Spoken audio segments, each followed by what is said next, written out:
And now introducing his opponent, fighting out of Donegal, Ireland, Irish, Joe Duffy!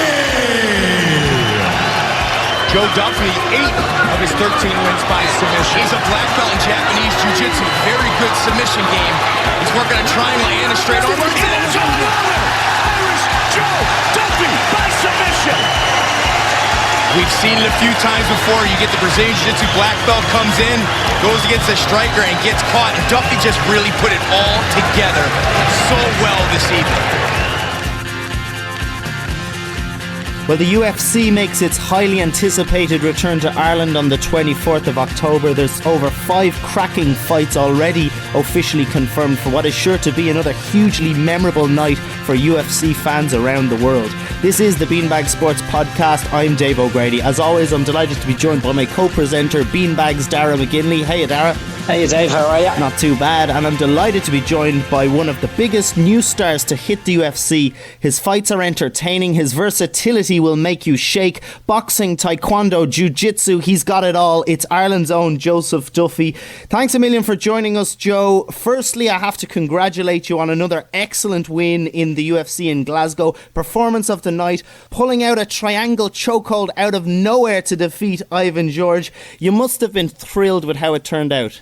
Thanks for having me. I was glad to get the win. Obviously, Ivan, I knew he was going to be a tough opponent, so it was good to get another W. And obviously, getting the submission was pretty special as well over BJJ black belt as well. It's been 2 fights now, first round stoppages. You must have a lot of people in the UFC now, Joe, asking you what your secret is, particularly the entertaining factor, the fact that there's a big unpredictability about you. Well, that's it. I never really like to plan too much with the fights. I just like to let the fight unravel, and I'm pretty confident everywhere. So, whatever they give me, I'll take. Joe, I want to go all the way back to the start. How did you get into the MMA, or was it boxing that came along first? No, I started with taekwondo when I was 5. I was kickboxing as well, and I think I started jiu-jitsu when I was 10. And it just kind of all went from there, really. It was something that just kind of happened. It wasn't planned, with learning all the different martial arts. I just kind of ended up doing the MMA. I was doing no headshot competitions. They were considered amateur at the time, and then semi-pro with headshot standing, and then obviously pro was just a natural progression for me then. I was looking at your career, Joe, as well, and going from MMA into boxing and then back into MMA. What was it about mixed martial arts that kind of took you away from boxing and really set the grounding of what was to become shortly after? I had a great opportunity to work with a world-class boxing coach. And, I just kind of took a shot at it. I thought I got nothing to lose. Worst comes to worst, I go back to MMA with, improved striking. And, it was one of the best decisions I ever made. I feel like now I come back and that stuff, the boxing's transferred well, and it's kind of transferred into my overall striking, really. So it was something I enjoyed, but it is hard. I'm a martial artist. I enjoy all the aspects of the game, the wrestling, the grappling and everything. So it's always hard to kind of leave all that behind. When I was boxing, I wasn't allowed to grapple or anything just in case I got injured and stuff. So that was difficult, but it was definitely worthwhile. And for yourself, because you have that huge, unbelievable boxing background as well, how do you rate the striking in MMA? Obviously, you're at the top level of it now, but we have heard a few people come out criticising the boxing styles that you see in the UFC and in other competitions like Cage Warriors. A lot of former boxers are coming out making the point that the stance is all wrong and the technical ability isn't really there. But no doubt there's still a pretty good high quality in the UFC. That's it. These days everyone's training everything. I suppose I felt I was pretty confident in my striking before I went to boxing, but it was a big eye opener. When you switch over to boxing, you realize how good these athletes are, and how good they are on their feet, and how much more to it is. It's a lot more than meets the eye. Dave touched on it there about the success that you had in Cage Warriors. Is that a good springboard into the UFC, or is there still a big difference in the standard? No, I think Cage Warriors is the perfect platform to get the fighters ready for UFC. Everyone who seems to have done well in the UFC, maybe a few there, Ross Pearson, who I don't think fought in Cage Warriors, but pretty much the rest of them, they all came through Cage Warriors. And that was one thing after the Ultimate Fighter I felt I needed to work on. I needed to, get used to the big cage, get used to the lights, get used to, the big events, and, in the media a bit more. And Cage Warriors definitely provided me with that. And, I didn't really find much of a transition from the UFC or from Cage Warriors to the UFC. So now that you're in the UFC, both of your fights have been first round stoppages, and everyone talks about you as an entertaining athlete. How important is it in the UFC that obviously you win, but you entertain at the same time in the octagon? Obviously, the company and Dana and the executives, they love fighters that come to fight, fighters who's looking to finish and so on. So I think it is an important factor, but at the same time, you can't lose sight that you're in there to win.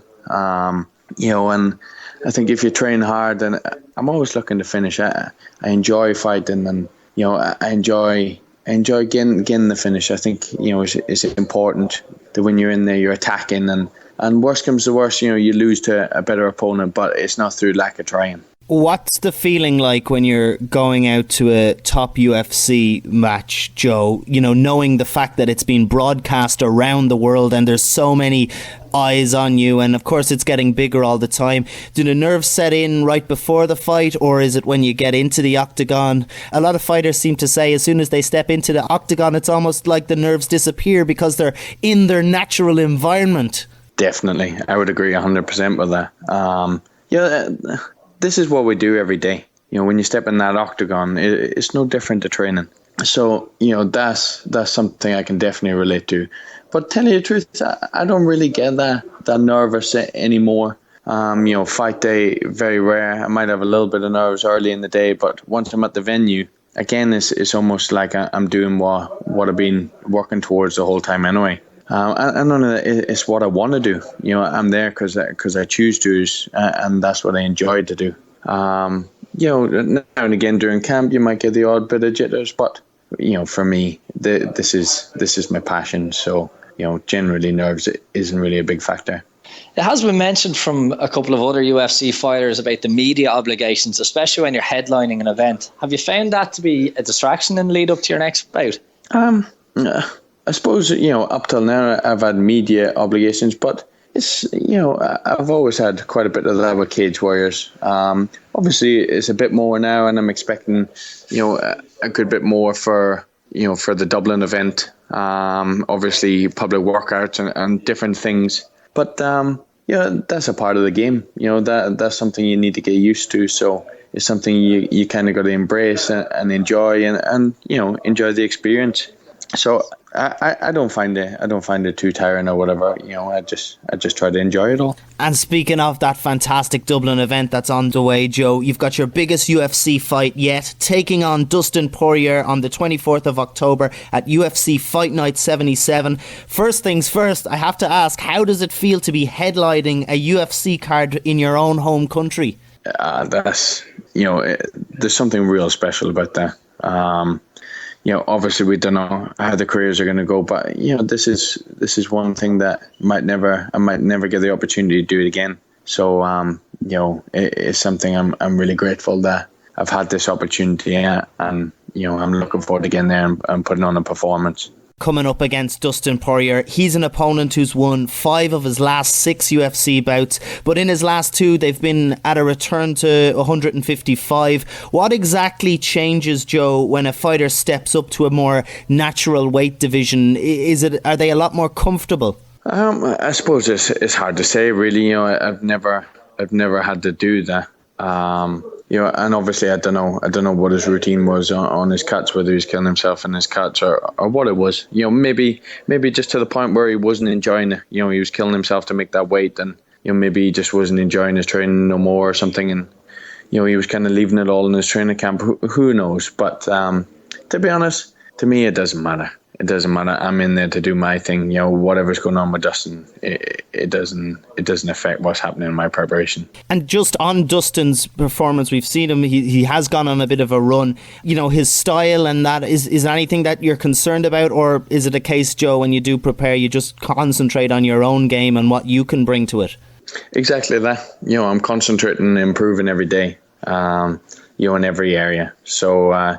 Again, I don't really concentrate too much on what he's going to do or what he brings to the table. I just get myself ready and I react to the fight, however it unfolds. I know as long as I'm concentrating on me, whatever gaps he gives me, I'll take. In the build-up to previous fights, we know you spent a lot of time in Montreal training alongside the likes of Rory McDonald. Will his medical suspension have any bearing on your build-up? No. We've got a great gang of athletes out here in TriStar. And I believe, most of the guys coming through, they're all young athletes, and I think they're the next wave, the top tier guys. So, my preparation is gonna be on point, and to top it off as well, I got Tom Breeze here who's fighting Cahill, and he's a southpaw as well. So, it's perfect. We can work together, and we're already, I'm only out here, a day or two, and we're already bouncing off each other. We're gonna push this camp to the max. So it'll be a similar build-up in some ways and to other fights. How long will that camp go on for then? Well, I'm pretty much here till the fight. I think I go back for a week in between. But I got coaches back there that I work with as well. Chris Carley and John Tandy. So, I'm going to try and get some sparring as well. Try and get some top level sparring. Hopefully get some rounds in with James DeGale again, who I used to do a lot of work with when I was boxing. So, I pretty much got 11 weeks here. I always wonder, coming up to big fights, and we see some fighters, they put videos of themselves really slogging it out and killing themselves, and then others do the whole Rocky style of training. But is there a point where you feel that, well, maybe I've done all that I can, maybe just relax and get the mental side of things right? Because we seem to hear that more and more these days. The mental side of things is just as important. Massively. I would say it's 90% of the game, being mentally ready for a fight. You can have all the tools in the world, but your head is the thing that lets you pull the trigger. So mentally it's important. That's why I like my shadow boxing, because it gives me time to visualize, give me time to concentrate on myself, improve on my game. So that's a huge part. And that's for slogging myself. I listen to my body. I always train sensibly, but if it gets to the point where I'm burning out or whatever, then I just I take a session off and I make up for it in the rest of my camp. Just before we let you go, Joe, obviously you're very well aware that the UFC has really kind of swept its way across the world, but in particular your own country, Ireland. Are you surprised at the hype that's been generated among MMA fans now here in Ireland? There seems to be everybody jumping on the bandwagon. It's only good for people like yourself and Conor McGregor, Paddy Holohan and the likes coming up, but it's probably no surprise that it has got as big as it is. Yeah, definitely. I think only Ireland could do it, the way they're doing it. Things have blown up so fast. When I was home in Donegal after the Glasgow fight, and I had a big welcome home parade and everything. It just, there was kids, there was all ages there.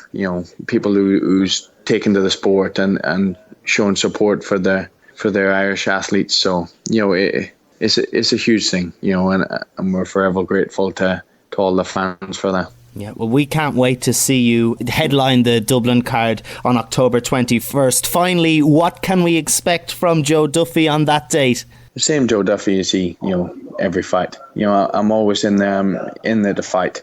I'm in there to put on exciting fights. I'm in there to get a finish. So this one will be no different. Fantastic stuff. Well, Joe Duffy, we wish you the very best of luck. No doubt you're going to do Ireland proud, and indeed yourself. It's going to be a cracking encounter, and we wish you the very best of luck going forward now. Onwards and upwards. You've taken the UFC by storm, and hopefully you continue to do so all the way to the top. Thanks, lads. Appreciate it.